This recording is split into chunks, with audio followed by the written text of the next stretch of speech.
Coming up on today's episode of Airborne Unlimited, A&N's best sport planes list coming together. FAA proposes to discontinue HIWAS services. And new airplanes on the way for the Blue Angels.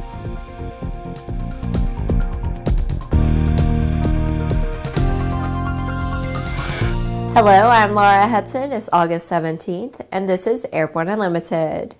In light of the increasing use of questionable marketing and some deceptive tactics by companies like Icon Aircraft and Cirrus, A&N has attempted to cut through the fog and list companies and aircraft we feel comfortable in recommending to our readers and viewers.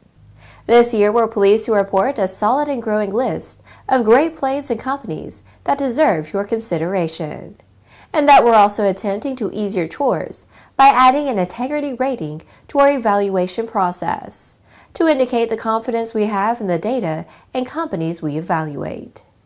Early favorites among the list that we're compiling include the 4-play Sling TSI, a really impressive new offering, the Kit Fox series, the new Rans RS-21, the entire Sonics line, the Progressive Aerodyne Sea-Ray line, a number of Pipistrel LSA offerings, the Flight Design USA CTLS series, several of the Tecnam LSAs, Vans RV-12IS, and the Zenith CH-701 and CH-750. This list is not complete, but these are the early leaders, and those we feel confident will make the cut for the final list. We'll have more information shortly. After the break, CTS Engines inducts first PW2000 engine. The dream is real, a truly affordable personal jet aircraft. The Subsonics personal jet kit is priced at only $42,000. Kit plus engine is still under $100K. Add instruments, upholstery, and paint and you're flying. It's time to put your money where your bucket list is. Learn more at Sonicsaircraft.com.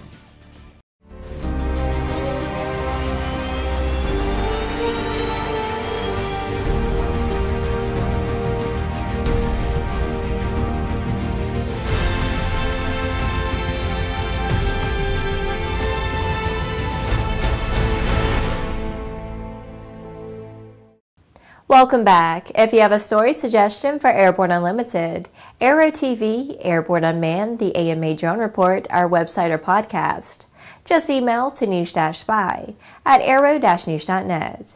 With so much news coming out of the aviation industry, we're summarizing some other interesting stories in a brief segment we call Around the Patch.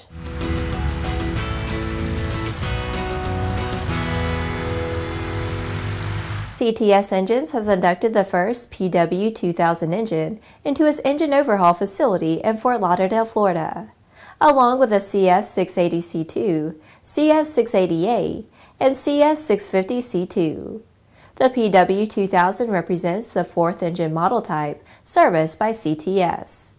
The company performs engine overhauls on the CF650, CF680A, CF680C, and PW2000 engine models at its 105,000 square foot Fort Lauderdale MRO facilities. The U.S. Air Force has awarded a contract not to exceed $408 million to Lockheed Martin Missiles and Fire Control to begin designing a second hypersonic weapon prototype.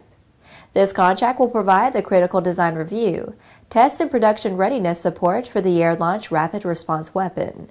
We are going to go fast and leverage the best technology available to get hypersonic capability to the warfighter as soon as possible, said Secretary of the Air Force Heather Wilson. The second edition of Introduction to the National Airspace System by Dr. Donna F. Wilt is available now from University Aviation Press.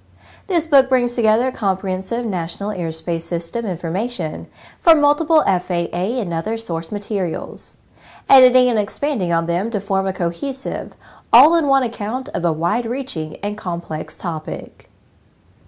Recovery of an airplane that went down earlier this month in Denali National Park is too risky to attempt, according to the National Park Service.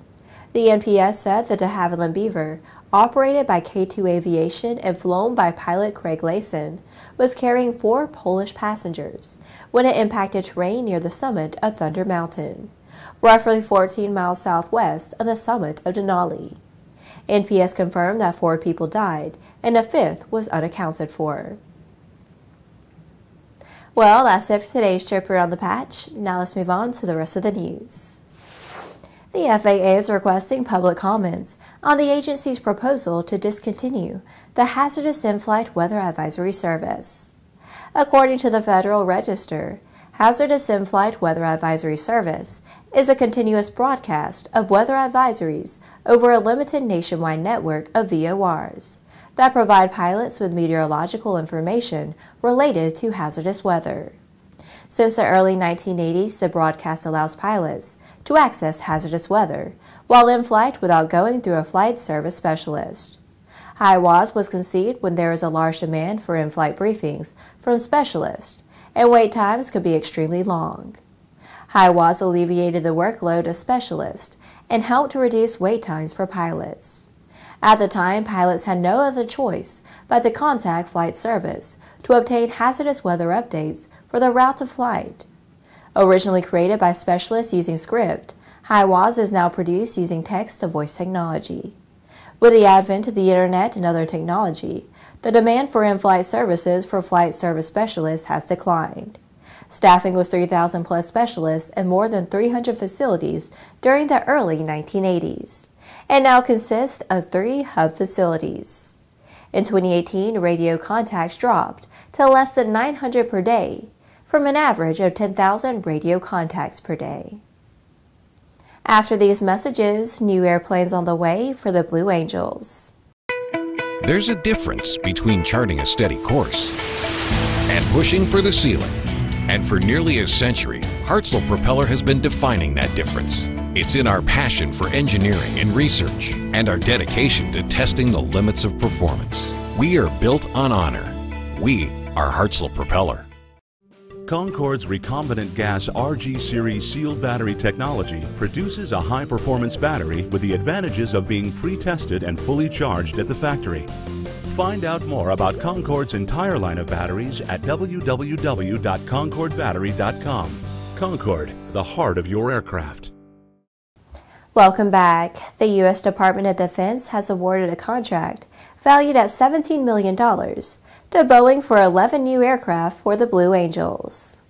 The order is for the retrofit, documentation, and kits to convert 9 FA-18E and 2 FA-18F Super Hornets into a Blue Angel configuration. Work will be performed in St. Louis, Missouri, and is expected to be completed in December 2021. Fiscal 2018 aircraft procurement funds and the amount of $17,002,107 will be obligated at time of award, none of which will expire at the end of the current fiscal year. The Naval Air Systems Command, Patuxent River, Maryland, is the contracting activity. The Blue Angels have flown FA-18 A, B, C, and D variants for 30 years, longer than the team has used any other aircraft. The E and F models are 20% larger and have 40% more range than the CD aircraft. Well, that's our program for today. Remember that Airborne Unlimited is streamed on Monday, Wednesday, and Friday, alternating with Airborne Unmanned on Tuesday and the AMA Drone Report each Thursday. Additional breaking news bulletins may be posted for important stories that fall outside of our normal deadlines. If you're watching us on YouTube, please subscribe and do check us out on Facebook and Twitter. Get comprehensive, real-time, 24/7 coverage of the latest aviation and aerospace stories anytime at aero-news.net. Have a great weekend and see you Monday.